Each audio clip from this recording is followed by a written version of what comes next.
সেখানে আমাদেরকে হাত তোলা, আমাদেরকে মারধর করা, এই জিনিসগুলো আসলে আমার মনে হয় দেশের রেপুটেশনটাকে নষ্ট করে। আমাদের যে এখন বর্তমান আইন ব্যবস্থা আছে, আমাদের যে আমরা যে গর্ব করে আমাদের ইন্টারিম সরকারটাকে বসাইছে, এটা যে আমাদের চয়েস ছিল, এটা যে আমাদের একটা প্রাউড করার একটা জায়গা ছিল, ওই জায়গাটাকে, আমাদের যে গর্বের জায়গাটা ছিল, ওই জায়গাটাকে আসলে প্রশ্নবিদ্ধ করে তুলতেছে। আসলে আমরা কি করলাম, নিজেদের কাছে তখন প্রশ্ন করতে ইচ্ছে করে, আমরা কি ঠিক করেছি, কেন এরকম হচ্ছে? আমরা যে আন্দোলন সংগ্রাম করতেছিলাম জগন্নাথ বিশ্ববিদ্যালয়ে, আজকের এই আন্দোলন সংগ্রাম একদিন বা 2 দিনের না, আমরা দীর্ঘ 20 বছর ধরে আমাদের ন্যায্য দাবিতে আমরা রাজপথে সরব ছিলাম। তো আমরা গতকাল যে আন্দোলন করছিলাম, আমরা শান্তিপূর্ণভাবে আমরা যমুনার অভিমুখে আসছিলাম। তো আমরা কিন্তু পুলিশের কাছ থেকে এরকম যে তাদের দ্বিচারিতার যে ব্যবহার, এটা আমরা কখনোই এক্সপেক্ট করি না।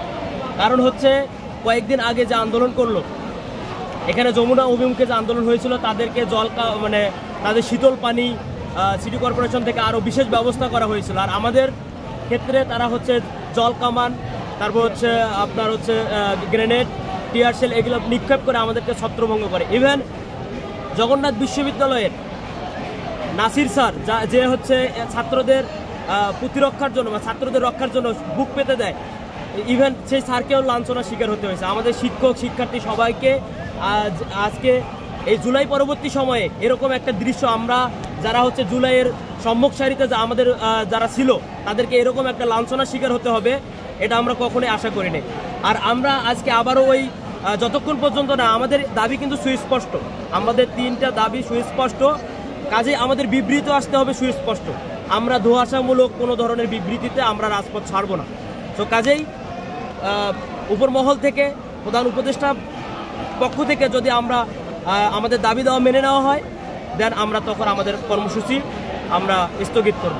তার আগ পর্যন্ত, যতক্ষণ না পর্যন্ত আমাদের ন্যায্য দাবি আদায় হবে, ততক্ষণ পর্যন্ত আমরা রাজপথ ছাড়ছি না। মানে আমাদের দাবি মানা হচ্ছে ততক্ষণ পর্যন্ত আমরা এখানে কষ্টটা তো আমরা আসলে এখন না, আরও অনেক বছর আগে থেকেই করছি। আর জমিয়ান সবসময় সংগ্রামে কষ্টে এগিয়ে থাকে, আমরাও সেভাবেই চালিয়ে যাবো। আমরা যমুনার অভিমুখে রওনা হয়েছি, তখন রাস্তায় কোনো কোথাও কিন্তু আমাদের কোনো বাধা সম্মুখীন হয়নি। কিন্তু আমরা যখন মৎস্যভবন পার্কের এদিকে আসতে আমাদের বাধা সম্মুখীন হই।